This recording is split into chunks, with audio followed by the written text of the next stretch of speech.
Touche Chaud, un podcast croustillant. Et je suis votre animateur, David Paré. On parle de toutes sortes de choses dans ce podcast-là. Croissance personnelle, affaires, des fois, thanatologie, nommez-les, on a toutes sortes d'invités. Mais ce soir, c'est un spécial Halloween, mesdames et messieurs, on reçoit nul autre que Batman! Statue. Yes! Bonsoir David. Yes, salut Batman. Comment ça? Ben oui, toi? Oui, très heureux d'être ici. Merci de me recevoir entre deux scènes de crime à Gotham City. Ben oui, je comprends ça. C'est tout un honneur qu'on a. On sait que tu es quelqu'un de très occupé. Depuis 20 ans à Gotham. Donc, on a 3 sujets ce soir pour vous. On a d'autres petites surprises aussi. On va parler de comment on se sent dans le suit de Batman. Les ressources nécessaires pour faire un costume de cosplay, argent et temps. Et, c'est quoi l'univers de Batman, les personnages, les films? Moi, pour être bien franc avec vous autres, là, j'ai suivi les Batman avec Michael Keaton, puis après ça, j'ai perdu le fil, je comprenais plus rien, ça changeait tout le temps, puis j'ai fait « fuck that shit ». J'ai lâché ça. Mais on a le vrai Batman avec nous ici, donc il va pouvoir nous expliquer tout ça. Donc, comment on se sent dans un costume comme ça? OK. D'un point de vue d'un individu vivant, je précise, on se sent puissant. On se sent dans un... On sent qu'on incarne vraiment le personnage. Parce que quand tu te... Tu sais, là, c'est sûr que quand tu ne te regardes pas dans le miroir, t'as chaud. T'as vraiment chaud. C'est intense comment t'as chaud. C'est comme mettre un saut de skidoo puis aller dans un sauna 1 heure de temps. Mais quand t'as le masque sur la tête, puis écoutez, là, les gens en studio le voient, mais vous, justement, là, les auditeurs, vous ne le voyez pas, malheureusement. Mais c'est plus qu'un costume d'Halloween. C'est vraiment des gros objets, des gros... Oui. qu'on appelle, en fait, là... dans les milliers de dollars. Donc, c'est vraiment du grade cinématographique. Donc, on se sent très puissant quand on ne le porte pas trop longtemps. Oui, parce que ça n'a pas de l'air d'être évident. OK, puis fait que raconte-nous ça, là. C'est quoi les ressources nécessaires pour tout ça? Là? Parce que moi, quand je te parlais, là, on parlait du costume, j'ai vite compris qu'OK, je me doutais que c'était pas simple, mais pas à ce point-là. Ça a l'air d'être tout un monde, tout ça. Là. Oui, c'est vraiment un monde, en fait. Puis, ce qui est important à noter, juste pour préciser, c'est que j'ai 2 batsuits. Donc, Ethan, lui, qui est très, très souriant à l'idée. Puis, j'ai la réplique actuellement là, de ce que je porte de Ben Affleck dans Batman v Superman Dawn of Justice. Avec Zack Snyder, excellent réalisateur. Soutenez le mouvement Snyderverse. Donc, qu'est-ce que ça prend? Premièrement, beaucoup d'argent. Parce que c'est très, très dispendieux. Au Québec, le cosplay, malheureusement, tout ce qui concerne l'univers de Batman n'est pas très connu. Donc, c'est aux States que ça se passe. C'est en se faisant des contacts. En Australie aussi. Moi, j'ai des contacts aux States. En Australie, c'est une très, très petite communauté. Puis, qu'est-ce que ça prend comme matériau? Par exemple, tout ce qui est le bodysuit en lycra, c'est vraiment imprimé 3D avec des petites répliques, des petites retouches. Donc, c'est vraiment très, très texturé. Par la suite, tout ce qui est les gants, les bottes, ça, c'est ce qu'il y a de moins coûteux parce que c'est très facile de les travailler soi-même. Donc, une paire de bottes, comme j'ai dans les pieds, comme ceux qui visionnent et qui sont en studio peuvent le voir, c'est vraiment une botte de moto. Là. C'est une botte de moto à 50 $. Les gants, même chose aussi. Par contre, les gauntlettes avec les fines, c'est moulé. C'est fait en uréthane. Donc, pour faire ça, ça prend un atelier. Donc, c'est vraiment très, très, très différent. Il y a le masque, par contre, que j'ai ici, qui est, selon moi, qui est la pièce maîtresse de tout costume, qui a été faite en Colombie-Britannique. Puis... Ça, c'est quoi? Tu fais ça sur mesure ou il te demande c'est quoi ta grosseur de tête, on te ship ça? Comment ça marche? Grosseur de tête, on ship ça.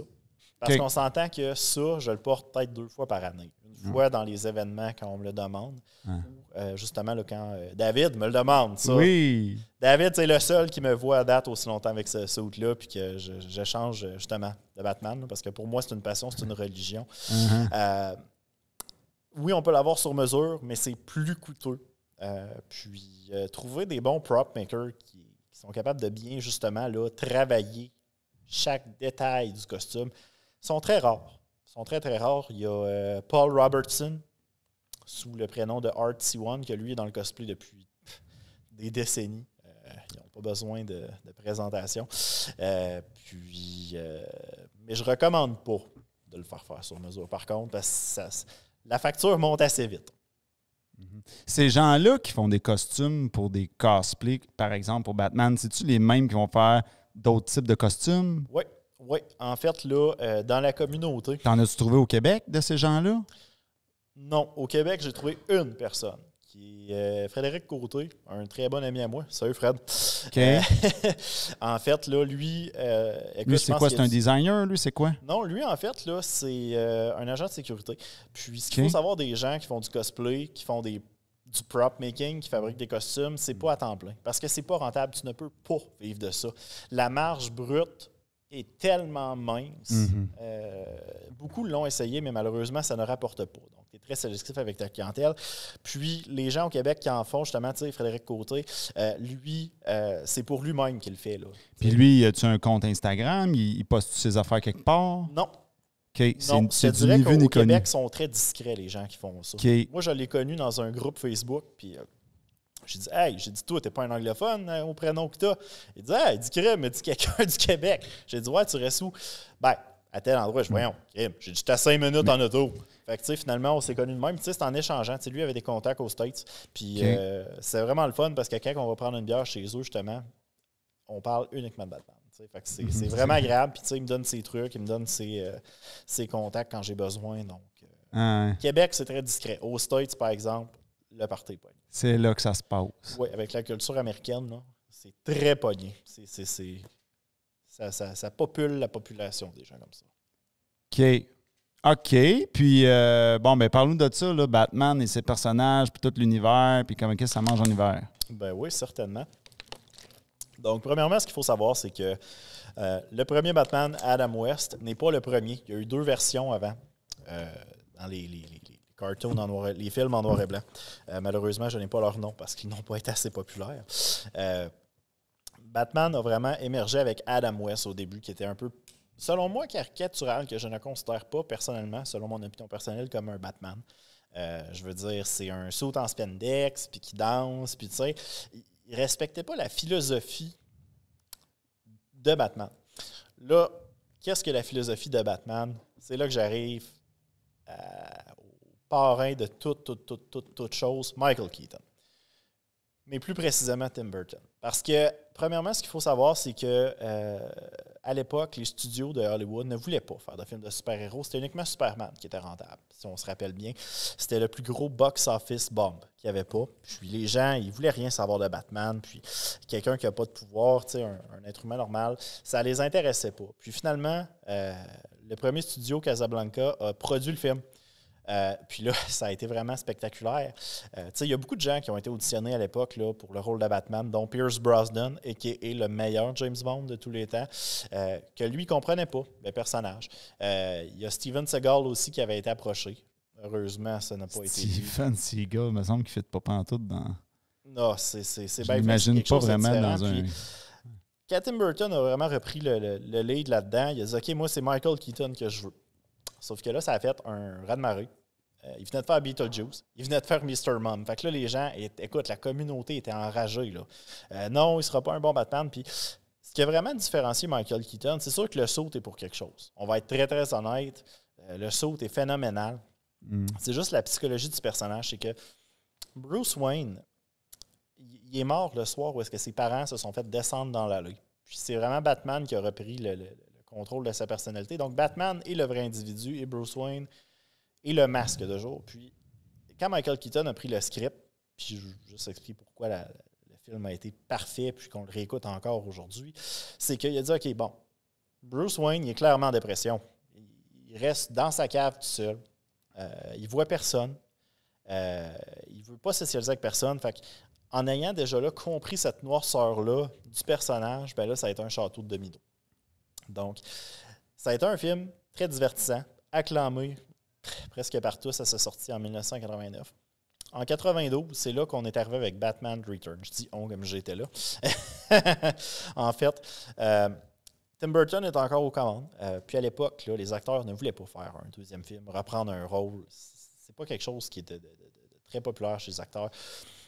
Puis la seule raison, en fait, qu'ils ont été capables d'avoir Michael Keaton et Tim Burton, parce que là, ils venaient de travailler sur d'autres films, ils ont dit OK, mais c'était un Batman de Tim Burton.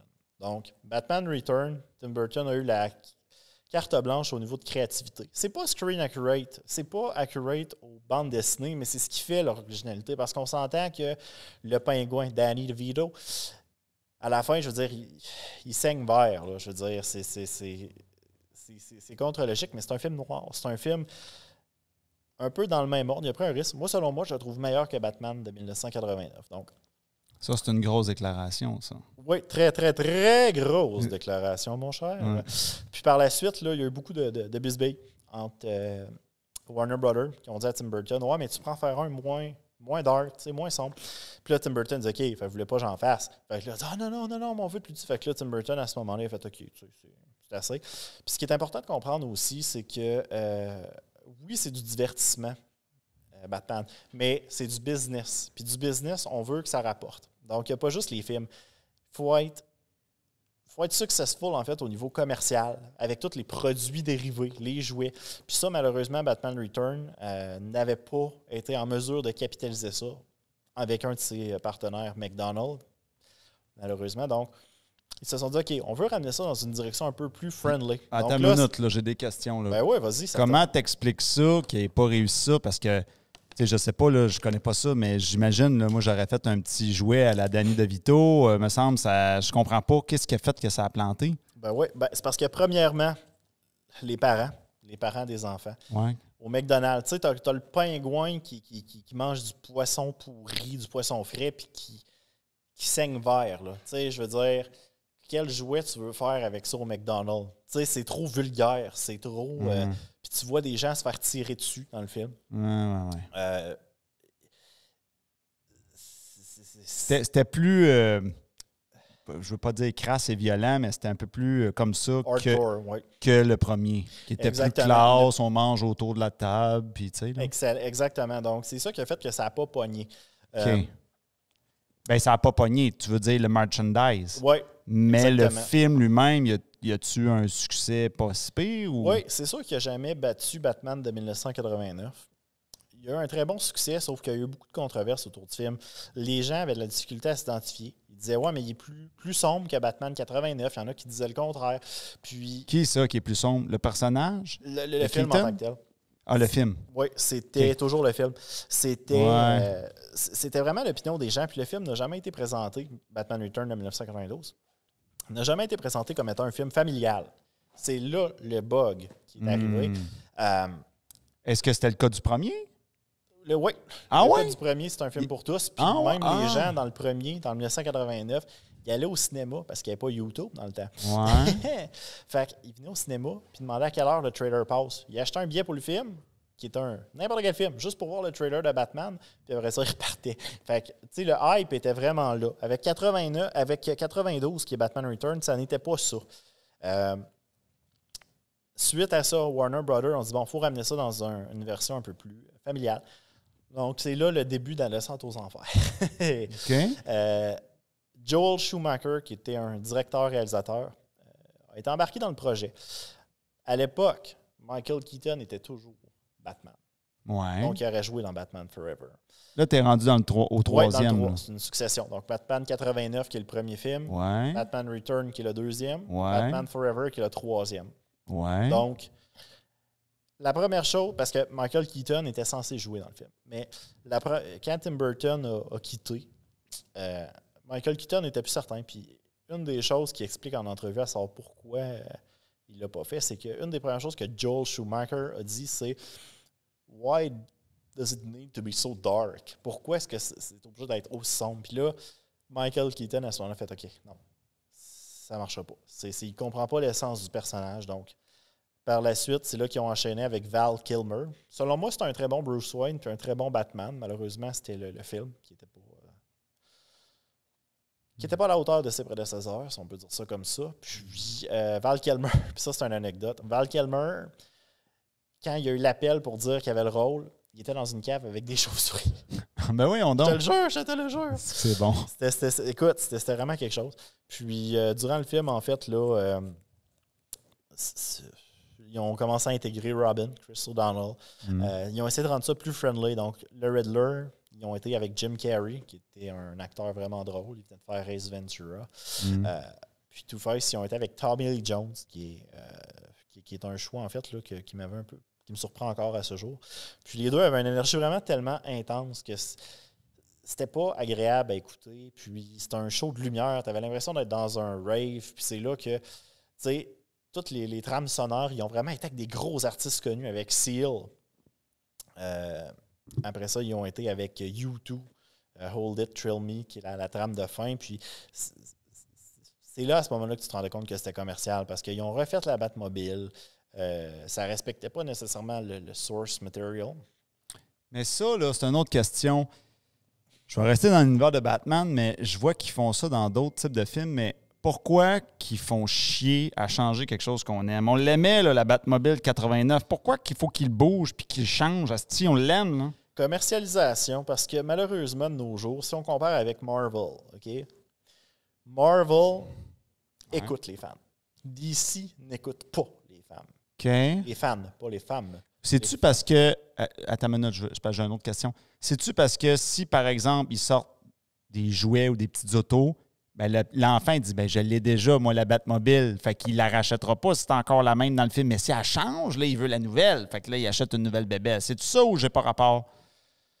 Je suis pas un spécialiste de marketing parce que dans la vie de tous les jours, je suis un comptable. Okay. Ça a l'air surprenant. Ah ouais. Mais écoute, c'est toute réserve, oui. Ça ferait du sens. Oui, sauf que, je veux dire, tu regardes Marvel au niveau d'Iron Man, qui a été dans plusieurs films, Captain America, c'est juste le saut qui change, tu sais, légèrement un peu, puis les gens, ils vont quand même l'acheter, là. C'est ça qui est vraiment surprenant. Puis, c'est ça, parce que les gens veulent la nouvelle patente. Mais s'il y aurait toujours le même saut dans tous les films, les gens, ben là, je l'ai déjà. Oui, mais il y a des façons de faire un saut avec des petites... Des petites mini-modifications, oui, mais qui restent dans l'essence. Oui, exactement. En parlant de modifications qui restent dans l'essence, c'est là qui m'amène à Batman et Robin, le dernier film de Joel Schumacher. Écoute, là, ça a été un fiasco. Ça a été le script, ça ne tenait pas. George Clooney, le saut de Batman avec des nipples. Écoute, c'est un film à oublier, là. Aussi vite que tu y penses, il faut que tu l'oublies. Fait qu'autrement dit, si je comprends bien, ça a commencé fort en 89. Le deuxième était popé, puis après ça, ça a dégringolé. Une des raisons, c'est à cause de McDonald's. Donc oui. Parce qu'il y a encore une fois... Il y en a-tu un bon Batman après 92? Que tu dirais, celui-là, il vaut la peine d'être écouté? Celui avec Ben Affleck, tu disais pas... Ben attends, là, j'ai pas fini. Parce que là, c'est là qu'on tombe avec Christopher Nolan. OK, je comprends. C'est là qu'on tombe avec... Oui, parce que là, il y en a tellement. Là. Ouais. Donc là, quand Christopher Nolan a repris, en fait, Batman, on s'entend que la franchise était plantée depuis des années. Okay. Batman et Robin, ça a été une catastrophe au niveau du scénario. Arnold Schwarzenegger avait tout le budget salarial, donc il était limité dans ce qu'il pouvait faire. C'était pas agréable. Puis là, quand la franchise était plantée, plus aucun studio voulait toucher à ça. Là. Plus personne voulait toucher à Batman. Là. La franchise a failli être ruinée. Christopher Nolan a vraiment restarté la trilogie, donc avec Batman Begins.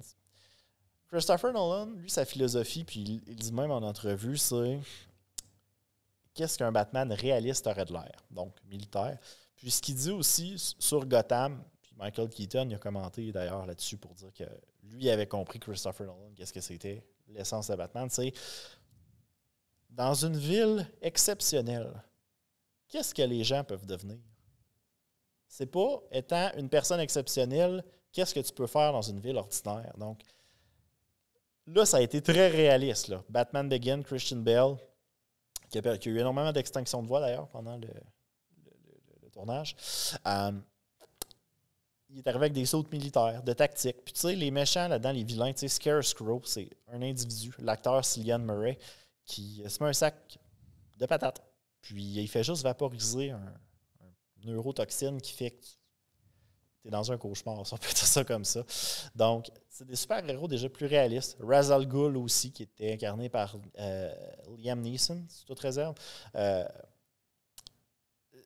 c'était beaucoup plus réaliste. Tu peux plus t'identifier à ce super-héros-là que, par exemple, à Batman Forever, qui était avec un Riddler qui enlève de l'énergie cérébrale des gens. C'était pas réaliste. Puis les gens ont vraiment embarqué. Puis par la suite, avec The Dark Knight, c'est là, à ce moment-là, qu'on a vu le Joker de Heath Ledger. Il n'y a rien d'exceptionnel là, comme personnage. C'est quelqu'un qui s'est fait laisser par sa femme, qui a eu des problèmes psychologiques, qui a mâchouillé une lame de rasoir pour consoler un peu sa femme qui se trouvait laide et qui n'avait pas d'argent en chirurgie. Bon, ça, c'est un autre débat. Là, on a le débat des Jokers, mais je veux revenir au film de 92. Qu'est-ce qui fait que tu as plus aimé celui-là que le 89? Je suis curieux d'entendre ça. Je te dirais au niveau intellectuel.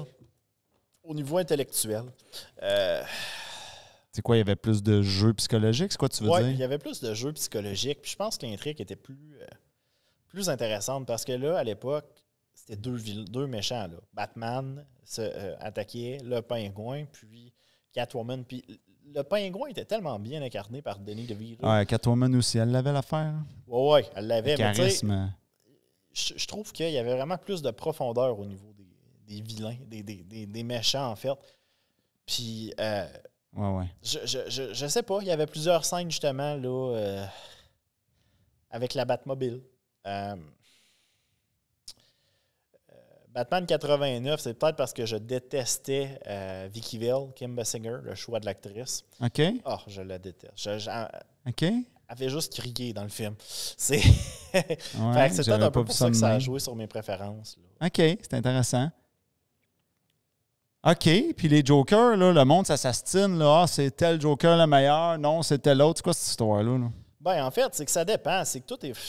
C'est qu'il y a tellement de versions de Batman, de versions de super vilains que les gens sont comme accrochés émotivement au Joker de leur génération. Donc, puis les fans de DC, écoute, ça se bat avec les mots. Là. Ça se bat, puis moi, tu ne viendras pas me faire croire que Ben Affleck, c'est le pire Batman. Là. Selon moi, c'est le meilleur. Fait que, tu sais, ou que le Zack Snyder Justice League n'avait pas la peine de se battre pour avoir sa version, puis qu'il faut restaurer sa vision.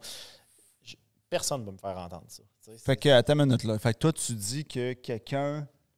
J'aime ça ton affaire. On s'attache au Batman de jeune génération. Fait que ce qu'on va avoir vu dans notre enfance, un enfant d'aujourd'hui, tu sais, qui a, mettons, 8 ans en ce moment, il va s'attacher au Batman qui est à l'affiche en ce moment. S'il s'identifie au super-héros, s'il s'identifie qu'il peut être le super-héros, Superman, personne ne peut s'identifier à lui. Mais là, je veux tweaker un peu l'affaire psychologique.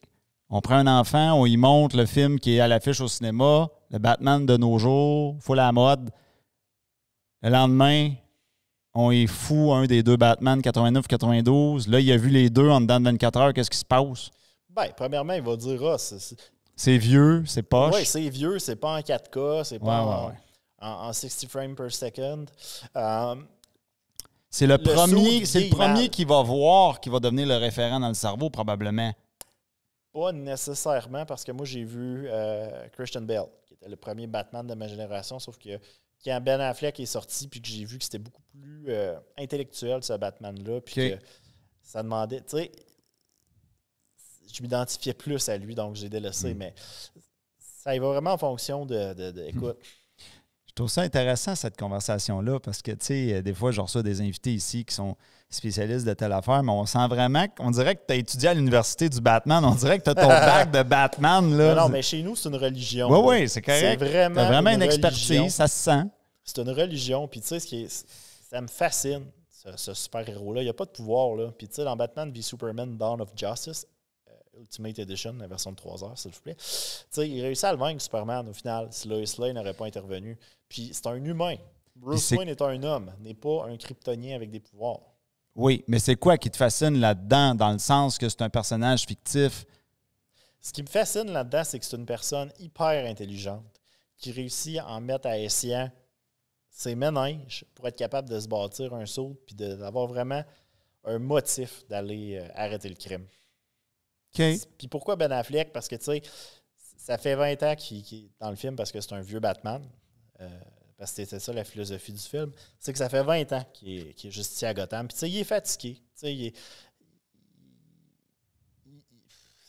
sais, il s'en vient vieux. Puis, tu sais, c'est là que tu vois tout un peu son minding qui change. Tu sais, ses problèmes, par exemple, d'alcoolisme. Bruce Wayne, ses problèmes d'addiction haute, tu sais, comment il évolue. Puis, tu vois que c'est un homme, c'est un être humain, puis tu sais que c'est profond comment il est en tant que personne. C'est sûr que les scènes d'action sont malades. La Batmobile est débile. Le saut est incroyable. Je pourrais en parler pendant des heures.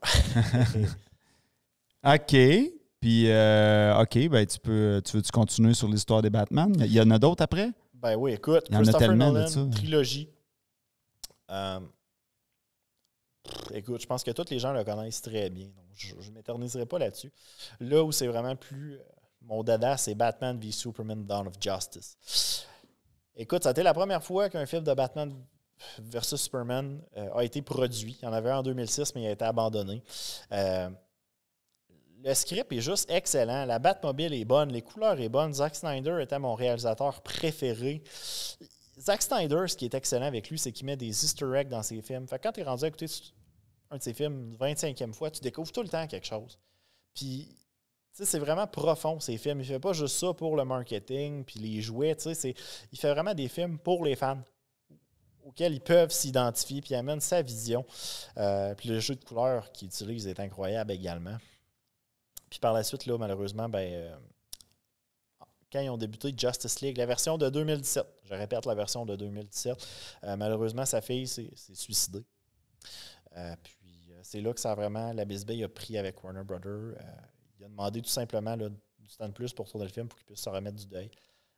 Malheureusement, Warner Brothers ont refusé. Ils ont dit non, on veut garder nos bonus, tourne-le ou va-t'en.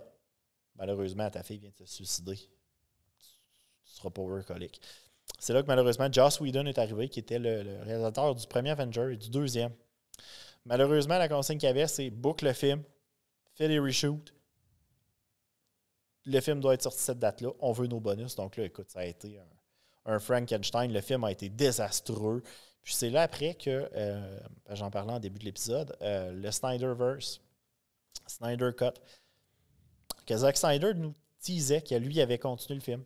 Puis il mettait des extraits. Il nous utilisait sur Instagram, sur Twitter. Puis la communauté, nous, ça a pris 1 an et demi, si pas 2 ans, à marteler Warner Brothers, à faire des hashtags. Puis on a même eu les acteurs du film. Ben Affleck, Gal Gadot, Jason Momoa qui marquait hashtag release the Snyder Cut. Puis là, finalement, durant la pandémie, là, on a été capable d'avoir le film. Puis ça a été un chef-d'œuvre cinématographique. Puis là, il y a encore un combat qui se mène pour qu'on restore le Snyderverse. Parce que Justice League était censé être un film en 5 parties. Puis, écoute, il faut que vous l'écoutez. Pas la version de 2017, Zack Snyder Justice League. C'est la version. C'est fascinant. Tu connais ça sur le bout de tes doigts. J'avais une autre question sur les Batman, mais ça m'a échappé. Bon. OK, on va sortir un peu de l'univers des Batman parce qu'on va rentrer dans un sujet plus profond. Oui, s'il te plaît, il y a un sujet que j'aimerais beaucoup aborder. Oui, la dépression. Oui, premièrement, on n'en parle jamais assez. Il faut continuer d'en parler, de la dépression, du sujet, parce qu'il y a beaucoup de gens qui souffrent. Puis moi-même, j'ai été en dépression pendant presque 10 ans. Les gens me demandent comment tu as fait pour t'en sortir. C'est qu'un moment donné, tu tombes en mode robot, mais je veux vous dire quelque chose. Comment Batman peut tomber en dépression? Ben, c'est parce que Batman est un être humain. Oui. Puis un être humain a des sentiments. Puis ce que je veux que les gens retiennent, c'est qu'on peut s'en sortir. On peut vaincre la dépression. Puis je suis vraiment sincère en le disant. Dans les premières années que j'ai tenté d'essayer de le vaincre, j'ai dû lâcher prise 25 fois. Je me suis dit, le suicide assisté va finir par être légal au Québec. Je vais m'en aller comme ça. C'est une question de temps. OK, mais attends une minute. Là, je t'arrête là, parce qu'il y a des questions qui me viennent, mais comment ça commence? Tu sais, je veux dire, ça commence comment? C'est-tu genre, il y a des affaires qui vont moins bien dans ma vie? Tu sais, des fois, ça peut être la santé, des fois, ça peut être l'argent, des fois, ça peut être d'autres choses. Puis là, voyons, j'ai tout le temps des défis. Puis là, j'en dirais que j'avance jamais. Ça commence-tu de même ou ça commence d'une autre façon? Premièrement, chaque personne va avoir un élément déclencheur différent. Moi, dans mon cas, puis je peux en parler parce que c'est derrière moi, c'était dans une autre vie. J'appelle ça comme ça. Moi, malheureusement, c'est mon père. Je nommerai pas son nom. OK. J'aurais envie de lui nommer son nom pour qu'il voit à quel point je suis rendu, j'ai du succès. Autant avec les filles, autant au travail, autant dans ma vie sociale. Je ne le ferai pas par respect. Je pense qu'il était tout simplement pas apte à être parent. OK, dans ce sens-là. Rabaissé. Relation difficile Ouais. père-fils, là, disons ça comme ça. Oui, il me rabaissait.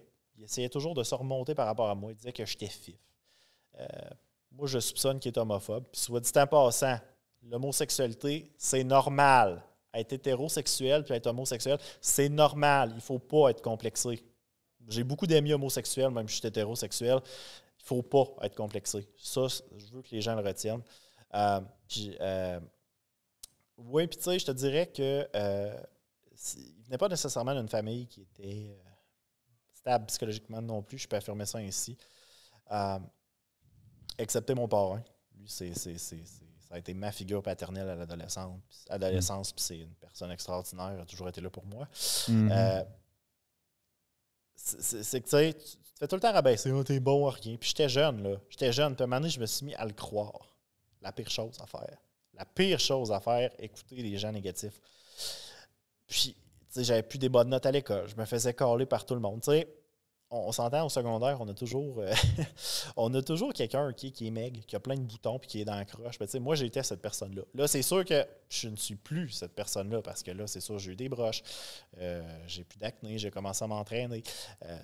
Ça fait plusieurs années de ça, mais tu sais, cette personne-là se fait tout le temps rabaisser. Puis, tu sais, il y a des raisons en arrière de ça. Donc, déjà là, la personne n'aura plus confiance pour socialiser avec les gens. Donc, elle ne se fera plus d'amis. Elle voudra juste se renfermer sur elle-même. Puis par la suite, c'est sûr que moi, il y a eu une belle-mère dans le décor, une belle-mère atroce, que mon père avait choisi plutôt que ses enfants, nous. Puis je te dirais qu'après ça, ben, tu sais, quand tu es au fond du puits, il est tellement haut à remonter le puits, là. Tu deviens complexé pour tout. Tu dis, OK, physiquement, je ne pogne pas avec les filles parce que j'ai plein de boutons. Ah, ben, je vais faire ça. Ah, c'est parce que ça, c'est parce que j'ai pas la bonne affaire, tu sais. J'ai pas assez d'argent. Je m'habille pas avec des vêtements Lacoste. Là, tu te fais vraiment questionner, puis c'est là que l'anxiété débule. Ouais, l'anxiété se met à arriver dans ton quotidien, puis l'anxiété est quelque chose de très toxique. Puis par la suite, ben, au secondaire, quand tous tes chums de gars se font des blondes, puis pas toi, puis tu sais, ça a été très complexe, puis je te dirais qu'un moment donné, tu sais, j'ai juste lâché prise. Je fais OK, ça vaut pas la peine. Tu sais, je me suis mis un peu à écouter les voix qui me disaient OK, Guillaume, arrête là. Tu seras jamais capable de t'en sortir, là, regarde. Reste dans ton trou, là, comme ça, tu seras pas déçu quand tu vas essayer de faire un effort pour t'en sortir. Puis j'avais essayé de consulter aussi à l'époque, mais puis j'encourage les gens à le faire. C'est très important de consulter quand on a besoin de parler à des professionnels. Mais moi, je suis comme une huître. Hein? Dans ce stade-là, j'étais comme une huître. Donc, je m'ouvre. À un moment donné, pouf, je me referme. Je retombe en défensive. J'ai peur de me faire attaquer parce que je m'ouvre à cœur ouvert. Puis je me fais blesser. Tu sais, je me faisais blesser par mon père quand j'étais à cœur ouvert. Fait que c'est une philosophie intense. Puis tu sais, officiellement, ça fait peut-être 4 ans que j'en ai sorti. De ma dépression. La vie est très belle. Très, très belle. J'adore la vie. Là, vous allez dire, ouais, mais un comptable, ça ne doit pas être expressif. Non, mais j'aime les chiffres quand même. Puis, tu sais, je suis très heureux. Mais c'est que c'est tellement du cas par cas, David. C'est tellement du cas par cas. Parce que chaque personne a leur approche. Puis, écoute, c'est sûr que moi, j'ai eu la chance d'adopter des Bengales dans un refuge qui sont mes premiers amours, comme on dit. Puis, ça m'a aidé à m'en sortir. Puis, je me suis vraiment mis à consulter activement. Ça ne fonctionnait pas toujours. Des fois, je trouvais ça trop dur, puis je me décourageais. J'attendais 1 an, je retournais. Quand tu es prêt à aller consulter, moi, généralement, ça m'arrivait 1 fois ou 8 mois, en pleine nuit.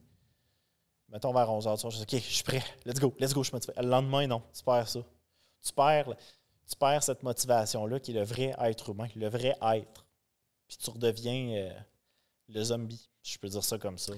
Donc, quand on est là-dedans, c'est quoi les journées? Des fois, tu es un peu up, oups, ça retombe, ça remonte un peu, ça retombe, c'est quoi? je te dirais que facilement, tu es toujours down, vraiment intense. T'es beaucoup dans le bas, là. Tu es toujours bas. OK. Toujours. Fait que t'es dans le sous-sol, puis là, c'est quand ça remonte? Puis si ça remonte... Ce que j'ai toujours... Dans mon cas, j'ai toujours pensé que c'était quand... je sais pas, il y avait un peu de dopamine qui sécrétait dans mon cerveau ou quoi que ce soit, parce qu'à un moment donné, tu sais, le corps, il remarque que tu es en mode survie. Puis il essaye comme de te donner une petite poussée. Parce que moi, il n'y avait aucun élément de déclencheur qui faisait que tout d'un coup, j'étais plus heureux. Tu m'aurais donné 1 million, j'aurais pas été plus heureux. Même quand il y avait des gens chez moi, c'était pas assez pour que je me remonte. C'était pas assez pour que je puisse émerger de ce tunnel-là. Puis c'est vraiment d'y aller à son rythme. Fait que tu as consulté, ça t'a aidé? Ça m'a aidé. Puis c'est sûr que j'ai découvert des petits points qui faisaient que, OK, c'est pour ça que je retombe tout le temps. Puis ça a-tu commencé avec une décision? Tu sais, y a-tu un moment, tu t'es levé un matin, tu as dit, bon, là, ça va faire, je travaille pour remonter, sortir du puits, là. Oui. Ça a été quand j'avais 26 ans à peu près. Je voyais que je vieillissais, puis là, mes amis avaient commencé à avoir des blondes avec des enfants. Puis, c'est sûr que oui, il y a la médication là-dedans. La médication, je prends de la médication pour ça, puis ça m'a aidé à voir plus clair, puis à pas toujours tomber dans l'anxiété, je te dirais. Ça fait pas tout, les médicaments, mais ça te permet de un peu mettre un couvert sur le chaudron, puis de te permettre d'avoir plus clair, de te donner un repos de la souffrance que tu as vécue. La violence physique, c'est quelque chose. Ça cicatrise, mais la violence émotionnelle, toute la douleur que tu ressens, tu gardes des séquelles. Puis c'est plus douloureux selon moi. C'est plus douloureux. D'ailleurs, tu sais, moi, j'ai appris d'où ce qui venait mes problèmes de confiance en moi. Puis d'ailleurs, c'est grâce au bootcamp que ça m'a vraiment permis aussi là, de... Je l'attendais pas comme ça, là. Non, ouais, ben je suis Batman, tu me prends pour qui? Ah, c'est sûr. Non, mais en fait, tu sais, moi, le bootcamp, écoute, ça m'a pris 1 an. Je stalkais ton site web parce que j'étais anxieux. Je me disais, ouais, un gars qui va m'apprendre de quoi? Hey, sérieux, non, je suis pas convaincu. Puis, tu sais, je revenais sur ton site web. J'étais impressionné, j'étais intimidé par ton site web parce que c'est très professionnel. Tu sais, tu as une vraie école de séduction physique, là. Je veux dire, j'y ai été une fois, puis c'est physique, là. Tu sais, je veux dire, c'est vraiment impressionnant à quel point c'est sérieux. C'est intéressant, ça. J'ai pas entendu ça souvent. J'étais intimidé par le fait que ça soit une vraie entreprise. Oui, non, mais que ton site web était aussi imposant parce que, puis je vais te le dire pourquoi. Ouais, on va gratter ça. Ça m'intrigue, cette psychologie-là. Oui, je vais te l'expliquer pourquoi. Vas-y, je t'écoute. C'est parce que j'étais dans l'inconnu. J'étais dans un endroit où je n'ai eu que des échecs dans ma vie au niveau amoureux. Ouais. Et que je me suis toujours dit que si j'avais encore un échec amoureux, je pense que je serais juste plus capable de m'en remettre. C'est peut-être pour ça. Puis, tu sais, écoute, un moment donné, je me suis dit, je vais me donner un coup de pied. Puis, tu sais, je vais contacter L-Code, tu sais, pour voir un peu là, qu'est-ce que c'est. Puis, écoute, Mais attends une petite minute, là. On n'a pas décortiqué. C'est quoi qui est intimidant? C'est-tu les passages TV, toute la trolley de témoignages vidéo? C'est quoi? Ou c'est juste le design du site? Non, mais c'est juste que... Comment je fais ça? Tu sais, quand j'ai été élevé par mes parents... Ou c'est de voir que, ça peut s'apprendre. Que oui. C'est quoi? J'essaie de mettre le doigt sur le truc psychologique. C'est quoi qui est intimidant? Oui, c'est parce que moi, en fait, là, quand j'étais plus jeune avec mes parents, il fallait que tu sois gentil avec une fille. C'est la chose à ne pas faire en séduction. Oui, il faut être gentil, mais en tout cas... les gens, ils ne comprennent pas. Il faudrait faudrait qu'on l'explique, là. Effectivement. Ouais. C'est parce que quand... Moi, j'ai eu la chance de justement là, être capable là, d'avoir été aux 4 journées du bootcamp, en fait, là, à l'école de séduction. Les 2 premières journées, j'y ai été virtuellement. Puis la 3e journée, ben là, j'ai été voir David en coaching privé. Puis la 4e journée, ben là, pour d'autres raisons, j'ai pu la suivre en vidéo.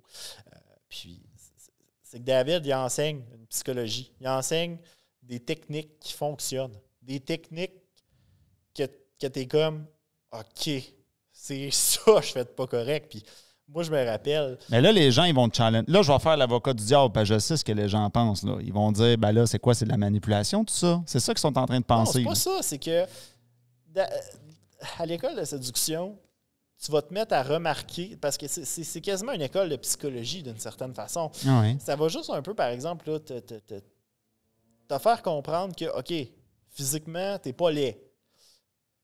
Il y a des timings sur les sites de rencontre, puis t'es pas dans le bon timing. Fait que démotive-toi pas. Fais juste restarter ton profil. Une fille, ça te swipe à droite, dépendamment de son humeur.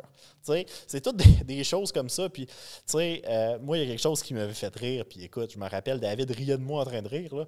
Non, il riait pas de moi, il riait avec moi. C'est que les gars, on est trop gentils avec les filles. Ah, j'ai froid. Ah, ben, prends ma veste. Ah, j'ai une poque sur mon auto. Ah, ben, je vais aller la réparer. Non, la fille, elle ne demande pas de l'aide, là. Elle fait juste s'exprimer. Fait rien que l'écouter, tu sais, je veux dire, essaye pas de devancer ou d'aller plus loin avec ce qu'elle veut. Donc, au final, c'est un peu dans ce sens-là que ça allait. Oui, là, tu prends l'exemple qu'on avait dit dans la première date, tu sais, quand on est dans la première rencontre. Oui, c'est un de mes amis. Dans la première rencontre, c'est ça que tu veux dire? Effectivement, c'est juste ça. Puis, tu sais, moi, ça m'a beaucoup aidé parce que, je veux dire, le bootcamp, c'est une chose. David amène une solution clé en main à un individu qui est vraiment sérieux dans sa démarche. Puis, tu sais, ce qui a fait en sorte que j'étais intimidé, c'est que moi, j'ai toujours été là avec la mentalité que, hop, la séduction, ça ne s'apprend pas. Mm-hmm. Fait que là, j'étais face à face avec mon joker d'aplomb, là. Ah, c'est fait que là, bon. je me disais, comment je vais réagir? Est-ce que je prends la fuite? Ce qui est la solution la plus facile. Comment j'attaque le problème? Parce qu'écoute, après la première journée du bootcamp, j'étais découragé. Je me disais, OK, c'est plus facile de faire de la fiscalité que de la séduction. Puis là, j'étais comme, OK, là, mec David m'appelle pour discuter. Je vais dire quoi, tu sais? Je vais dire que, wow, trop compliqué pour moi, oublie ça, ça ne marche pas. Tu sais, je revenais dans mes anciens patterns que j'essayais de me défaire. Puis j'ai quand même continué, journée 2. Puis, tu sais, là, quand j'ai été voir David, écoute, encore une fois, le cerveau me travaillait. Je me disais, OK, là, c'est quoi qui va se passer, là? Tu sais, je veux dire, là, je suis en meeting avec David. Tu sais, je suis en coaching, puis il fait de l'enseignement. Puis, qu'est-ce qui va arriver après? Tu sais, après, je vais être lâché dans sa vanne, là. Ouais. C'est ça qui me faisait peur. Puis, heureusement, ce n'est pas ça. Parce que, tu sais, il y a une communauté, puis on s'entraide. C'est vraiment une deuxième famille. Puis, il y a des coachs. C'est sûr que c'est pas David, mais ils sont vraiment excellents. C'est parce que moi, David, disons qu'on a une relation très spéciale parce que lui aussi, c'est un fan de Batman. Surtout celui de Keaton. Malheureusement, que je ne porterai pas parce qu'ils ne sont pas agréables à porter. Non, c'est vraiment pas agréable. Mais c'est un peu pour ça que je t'ai intimidé. Puis, parce que c'était l'espèce d'entité qui arrive de manière solide et qui dit le contraire de ta croyance qui était « ça peut s'apprendre ». Exactement. Avec toutes les preuves. Puis tout mon Dieu, écoute. Le site. C'est phénoménal. Puis tu sais, je te dirais, j'aime ça essayer des pick-up lines et des openers à Star. Puis écoute, la première semaine, ça a tellement été une question de photo dans mon cas. Ça m'a aidé à reprendre confiance. Tu sais, comme là, il y a des gens qui savent que je suis ici aujourd'hui. Là, les femmes qui écoutent l'émission, ils t'entendent dire « oh boy, un opener, un pick-up line, d'affaires de gars. » Tu sais, je m'adresse à vous, mesdames, sur Tinder là, ou sur Badoo. Combien de gars vous écrivent « Salut, t'es belle. Salut, ça va. Ouais, t'es belle. » Ou je vous envoie des photos... douteuses. Des photos douteuses. Là, vous allez me dire « Ça m'arrive tout le temps. » OK. Puis le gars qui vous arrive, là, puis qui regarde vraiment votre photo, puis, mettons, tu as une photo de toi dans ta cuisine ou je sais pas quoi, puis qui dit « Ouais, je suis un peu déçu de ton ménage, là, je vois de la poussière dans le fond à droite, là, à côté de ton pot à spaghetti. » Tu sais, c'est ça un opener, là, parce que le gars là, qui va t'avoir fait ça, le gars, il sait que lui, il n'est pas ici pour un one night. Il faut que tu lui laisses une chance, puis tu vas lui laisser une chance. C'est Batman qui te le dit. Mais... c'est que le gars, il va avoir remarqué, puis tu sais, c'est un peu ce genre de mentalité-là, entre autres, que, tu sais, on apprend au bootcamp. Puis, tu sais, c'est que ça devient drôle. Mais là, il faut que je me fasse encore l'avocat du diable parce qu'ils n'ont pas eu le cours. Hein. Fait que là, je sais comment ils tournent dans leur tête en entendant ça. Quand on entend de la matière pas appris dans le bon ordre, parce que là, les gens vont dire c'est quoi cette phrase de marde-là, de la poussière en arrière, c'est donc bien cave, ça marche pas cette affaire-là. Ouais, mais toi, tu vas réagir, fille, tu vas réagir comme ça en y écrivant, puis tu vas avoir répondu à un de tes 150e matchs, alors que les 149, tu vas les avoir laissés parce qu'il ne sera pas intéressé. Fait que tu sais, ce gars-là, il va t'avoir fait réagir, il va t'avoir fait vivre une émotion. C'est pas l'émotion que tu veux, mais il va t'avoir fait réagir à une émotion, puis tu vas avoir envie de le challenger. Tu vas dire, ouais, OK, il me dit pas salut, t'es belle, salut, ça va, salut, t'es belle. Fait que toi, tu as testé, ça, c'est une des méthodes, mais celle-là, il fallait qu'il sorte une des controversées. Mais celle-là, toi, tu l'as testé, cette technique-là, puis tu as vu que ça fonctionnait? Oui, ça fonctionnait, puis j'ai aussi la technique Batman. Parce que moi, je suis geek, très geek dans la vie de tous les jours. Puis moi, j'aime ça.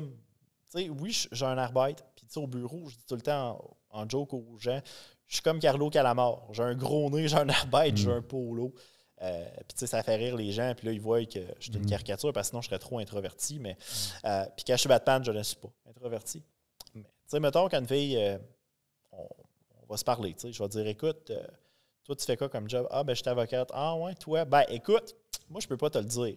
Je peux te le faire deviner, sauf que faut que tu sois bien au courant que 3 petits points. Puis là, c'est là, ah, OK, quoi? Tu sais, là, elle cherche. Puis ça n'a pas besoin de faire du sens, ce que tu dis, là. Un moment donné, je suis parti avec une technique de cruise en parlant de crêpes choco-banane, là. Pendant une demi-heure, puis la fille, je la revois la semaine prochaine. C'est ça, elle est embarquée, puis elle aimait ça. Puis tout le monde est heureux à la fin, ben, là. C'est ça, puis tu sais, le gars, il n'est pas là pour te dire, go, je couche avec toi, bang, bang, bang, bang. Tu sais, il est là pour socialiser. Fait que, tu sais, en faisant comme ça, moi, je vais toujours avec la technique de quiz. Fait que, tu sais, je nomme trois choix vraiment hilarants, dont un qui est je suis justicier de la nuit dans Gotham City, j'arrête le crime depuis 20 ans. T'sais. Fait que là, quand la fille te répond ah ben non, tu peux pas être Batman parce que c'est moi, t'sais. Là, tu le sais que t'es comme OK. Là, t'es dans ma game. T'es dans ma game. Fait que c'est un peu ça. Puis tu as aimé aussi la portion croissance personnelle, parce qu'il y a beaucoup de croissance personnelle puis d'outils de communication en général. Oui, la portion croissance personnelle, je ne m'attendais pas à ça. Toi, tu pensais que c'était juste le volet séduction. Oui. C'est ça, les gens, quand ils entendent le mot séduction, ils s'attendent juste à des petites techniques comme on a vu tantôt, mais c'est plus vaste que ça. Non, mais c'est ça. Puis tu sais, le volet croissance personnelle, moi, je suis quelqu'un de très spirituel, de très terre à terre. J'aime beaucoup vivre le moment présent, puis ça m'a amené une réflexion, une vision différente sur la vie. Écoute, ça a été merveilleux, là. Tu sais, c'est pas, on s'en va comme dans le cruising bar, puis on montre comment faire un pick-up line au bar là-bas, avec une bière, avec une fille, puis hey, t'as des beaux... T'as une belle paire. Non, c'est pas ça. C'est de la croissance personnelle, puis de la discussion. Puis tu sais, t'as envie d'aller là-dedans. Tu as envie de t'épanouir là-dedans. Pas pour avoir un one night. Juste en tant qu'individu puis être bien avec toi-même. Approuvé par Batman, mesdames et messieurs. Je peux prendre ma retraite. Ouais, écoute... je pense que c'est le plus beau cadeau que je me suis offert à moi-même. Le bootcamp, là, ça a été le plus beau cadeau. Puis ça m'a vraiment amené sur un niveau spirituel autre. Un autre individu. Tu sais, c'est vraiment... C'est difficile à décrire. Il faut être là. J'ai jamais regretté d'avoir fait Québec-Drummondville.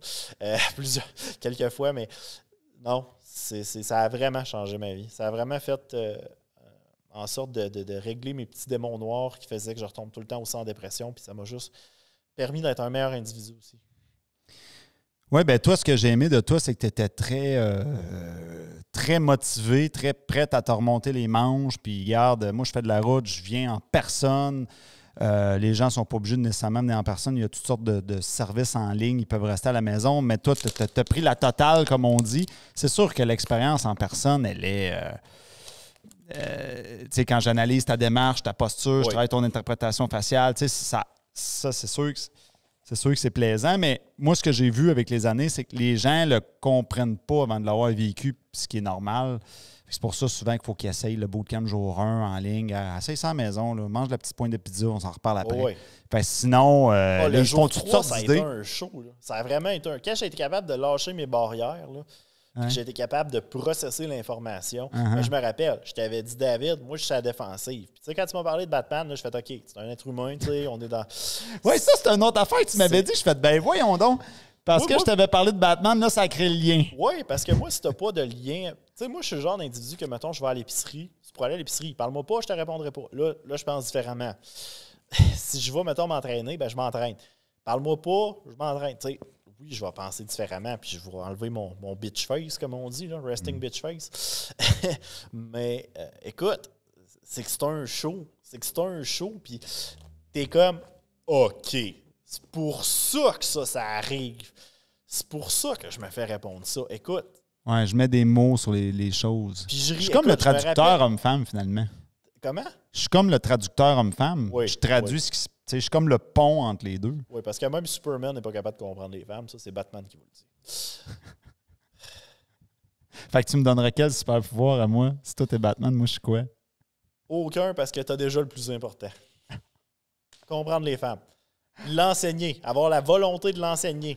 Le désir de partager tes connaissances. Ouais, l'enseignement, c'est. Les gens, des fois, ils confondent ça. Tu sais. Les gens, ils se font toutes sortes d'idées. Ils disent, ah, lui, il doit être séducteur, puis là, il doit avoir un harem de filles. C'est pas ça le point. L'enseigner, c'est une chose. Le vivre, c'est une autre. Oui. Parce que tu pourrais avoir un de mes élèves, puis il y en a probablement qui m'ont dépassé là, dans l'art d'être comme sur la patinoire, si je peux dire. Moi, je suis le coach en arrière du banc, c'est pas le même rôle. Non, c'est ça. Enseigner quelque chose, puis le faire, c'est deux choses. Fait que c'est ça. C'est ça, c'est dans tout. Là. Tu peux avoir le meilleur joueur de hockey, mais il est pourri pour l'enseigner. C'est ça. C'est exactement. Ça prend un background. Tu sais, moi, je me rappelle un moment donné, tu avais dit au Delicious Show qu'un moment donné, tu sais, justement, quand ta conjointe t'avait laissé. Laquelle? Parce qu'il y en a plusieurs. Non, arrêtez. Là, c'est pas un gars de One Night. David, il est trop sérieux pour ça. Puis, c'est un individu. C'est une bonne personne qui a bon cœur, d'ailleurs.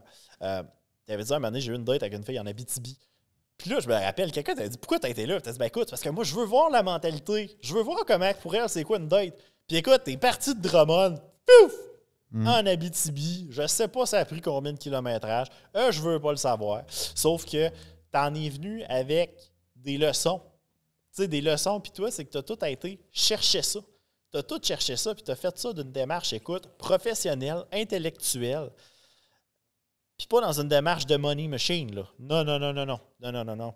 Puis moi, c'est ça qui Ben moi, je le faisais pour ma vie privée. Ouais. Quand j'ai fait ça, ces recherches-là, c'était... Pour moi, je le faisais, c'était pas dans mes plans de partir un centre là-dessus. Non, mais T'sais, écoute, je pense que un peu comme toi, tu fais tes choses de Batman pour toi, mais c'est comme si après ça, tu fais coudon, là, tu aurais des gens qui diraient comment ça marche, puis tu t'ouvrirais une école, puis tu commencerais à enseigner c'est quoi les costumes, puis tout ça. T'sais, c'est un peu, je te fais le parallèle, mais c'est un peu ça. Au départ, tu le fais pas pour faire une business. Non, c'est ça, effectivement. Ça part d'une espèce de flamme personnelle. Là. Oui, effectivement, c'est un très, très bon point. En tout cas, tu saches que ton expérience a probablement aidé des dizaines de milliers d'hommes au Québec, c'est pas plus. Merci, à être en couple, à être marié, à avoir des enfants. Moi, même pas après 2 semaines à appliquer ces techniques, j'avais déjà des dates et des matchs. Puis j'en avais jamais eu autant avant. C'est étonnant, là. Puis tu sais, c'est vraiment clé en main. Tout le support que tu as, c'est exceptionnel. Tu dirais quoi aux gens qui disent ça peut pas s'apprendre? Bien, premièrement, si tu as cette mentalité-là, tu n'es déjà pas dans le bon pattern, sors de ton ego, tu sais pas tout, tu vas peut-être réussir à apprendre quelque chose. Oui, c'est ça.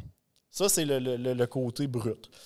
Sauf que c'est parce que les gens sont bien pris dans le faut être naturel. Tu sais, moi, il suffit d'être naturel. Mais il y a une façon de l'être naturel sans que tu te mettes à déballer toute ta vie one shot puis que tu te mettes OK, tu veux ça, tu veux ça. T'es pas naturel, wake up la truite, t'es pas naturel quand tu fais ça. Tu as une façon d'être naturel en séduction. Je n'y croyais pas au début. Je te le jure, David, je n'y croyais pas. Puis écoute, à l'école de séduction, un moment donné, tu sortais un exemple de la machine à chip pour faire triper à la fille. Puis je me rappelle, je t'avais posé la question en personne, puis on s'est estiné là-dessus pendant une demi-heure que moi, c'était noir sur blanc, que non, moi, c'est voyons, moi, je me pose ça. Non, mais écoute, ça, c'est un exemple, c'est subjectif. Là, je me suis trouvé des façons de le faire. Pas de même. D'une autre façon qui me rejoint plus. Mais, tu sais, d'un point de vue d'un individu qui avait vraiment le désir de s'améliorer, j'ai trouvé mon pain ou ma chaussure à mon pied. Ouais. Moi, je me suis trouvé une nouvelle façon de l'expliquer, là, même si ça fait 10 ans que je fais ça, pour casser l'espèce de résistance des gens de, ben là, il suffit d'être naturel, puis tout se fait tout seul. Check bien l'exemple, tu vas pouvoir, toi aussi, s'il y a du monde qui t'astine, tu vas pouvoir dire ça. Tu dis à une femme, tu dis, OK, imagine qu'un homme s'en va à une date avec toi, tu le connais pas, puis il est full bougonneux. Tu sais, il est bougonneux, là. Comme moi avant. Bon, mais quoi? Il est naturel? C'est pas ça que tu veux? Là, elle va dire non. Là, ça la turn off. Elle va dire non, oublie ça. Mais quoi? Fait que là, tu vas lui dire quoi à lui? Tu vas lui dire de rester naturel? Fait que toute sa vie, il va rester bougonneux. Toute sa vie, il va se faire rejeter. Il va finir en dépression. On en a parlé tantôt, puis c'est pas une bonne idée. Effectivement. Donc, là, on voit qu'il y a de quoi qui marche pas dans votre affaire. Tu sais, naturel égale bougonneux. OK, fait que là, si lui, il veut vivre une relation épanouissante, il n'aura pas le choix de travailler sur lui pour amener un nouveau naturel. Donc, la conclusion, ce n'est pas une question d'être naturel ou non. Là, on se rend compte qu'il y a réellement des choses à faire. J'ai pas le choix. Je peux pas être bougonneux si je veux créer de l'attirance. Bougonneux égale pas d'attirance. Puis pourquoi tu es bougonneux? C'est parce que tu n'as pas confiance en toi. Puis tu n'as pas la bonne mentalité. C'est ça, Quand tu as la bonne mentalité, ça vient naturel. Tu sais, ton vrai toi. C'est ça. Tu es capable d'être naturel quand tu es positif. Puis c'est important d'être positif puis de ne pas chialer sur tout. C'est le fun, chialer une fois de temps en temps, on va se le dire. Là. C'est le fun, chialer puis bitcher du monde. Mais non, un moment donné, ça, c'est la solution facile. C'est le pattern facile, sauf que mets-toi positif, à juste rester dans ta bulle. Tu vas le mettre à endurcir ta bulle comme ça de positivité, puis là, tu vas attirer les gens. Puis je l'ai vécu. Oui, mais la positivité, souvent les gens, ils veulent résumer ça comme ça, mais c'est pas suffisant, dans le sens que tu as beau être positif, si tu dis salut bébé, tu viens à l'hôtel, la fille elle va se débarrasser de toi. Il faut que tu comprennes la psychologie en plus, mais mon point, c'était surtout de. Parce que là, il y a toujours des gens qui vont dire ben moi, je suis léger, fait que ce qu'il dit, ça n'a pas rapport, puis je suis naturel, moi je suis léger, oui, mais. As-tu la bonne définition du mot léger? Mon point, c'est juste pour les gens qui ne le sont pas, ben, ils ne peuvent pas rester comme ça. Donc, c'était juste de défaire le mythe du c'est pas une question d'être naturel. Tu peux pas. Fait que là, une fois que ça c'est défait, ben ça ouvre la porte à un paquet de possibilités de connaissances qu'on peut aller plus loin. Parce que la première porte qui bloque les gens, c'est ça. Il suffit d'être soi-même. Je suis moi-même, je me casse pas la tête. Ben quoi, je suis moi-même, je suis bougonneux, on va rester bougonneux.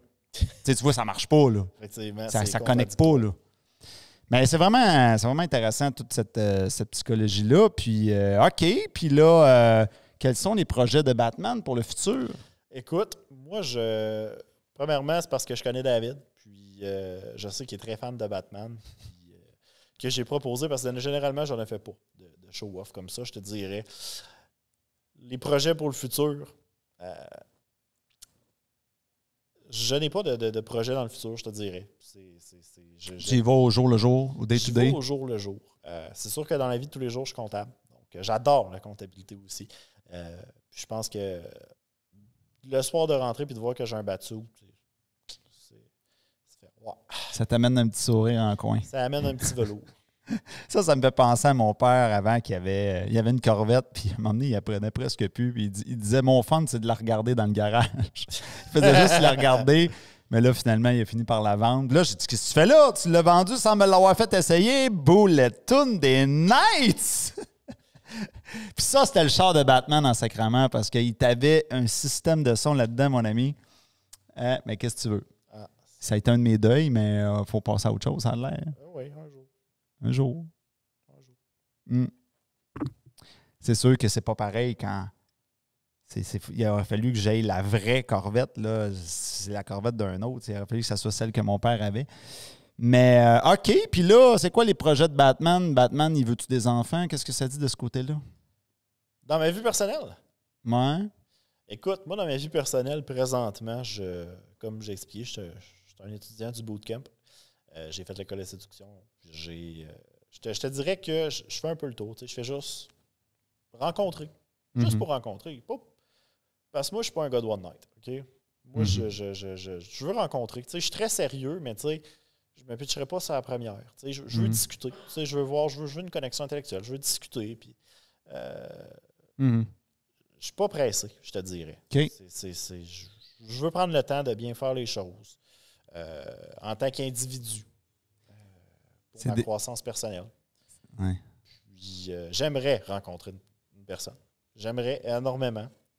Sauf que c'est ça les joies de la vie, en fait, c'est que tu sais jamais qu'est-ce qui va se passer le lendemain, tu sais jamais qui tu vas rencontrer. Donc, là, les gens, j'entends déjà les sceptiques dire comment ça qu'il n'y a pas de jeune blonde, mais c'est parce qu'on vient juste de finir le cours ensemble, ça fait pas longtemps. On vient juste de le finir. On va y laisser le temps. Là. Oui, je suis un gars qui paraît bien, puis David, il dit écoute, il dit physiquement, c'est pas ça le problème, il dit c'est ton minding. Sauf que, tu sais, c'est chaque chose en son temps. Ben oui. Bon, ben super, mais tu as déjà eu des beaux résultats de toute façon, comme tu as dit. Alors, on arrive déjà à la fin de l'émission. Merci, Batman, pour... Écoute, tu t'es donné du... Hein, ça a été de l'énergie, tout ça, amener le costume puis tout. Fait qu'on est très reconnaissant. Ça fait spécial de parler avec le masque. Ça te fait bien, c'est le fun. Fait que merci pour cette belle expérience, ce beau clin d'œil d'Halloween. Ben, merci à toi, David.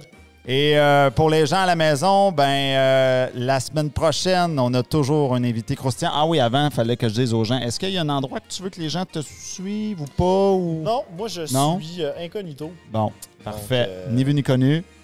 Ni vu ni connu. Puis ce que je veux que les gens se rappellent de mon passage à l'émission, la dépression, on peut s'en sortir. C'est possible, il ne faut pas arrêter de se battre. Il y a toujours de la lumière au bout du tunnel. Pensez pas que vous êtes les seuls. Pensez pas que vous êtes les seuls. Vous pouvez vous en sortir. OK. Fait que de mon côté, vous pouvez... vous me plugger moi-même. Vous pouvez me suivre sur elcodeséduction.com ou davidparé.com, 2 entités différentes. Alors, merci. Et on se revoit la semaine prochaine pour une autre émission Delicious. Salut tout le monde.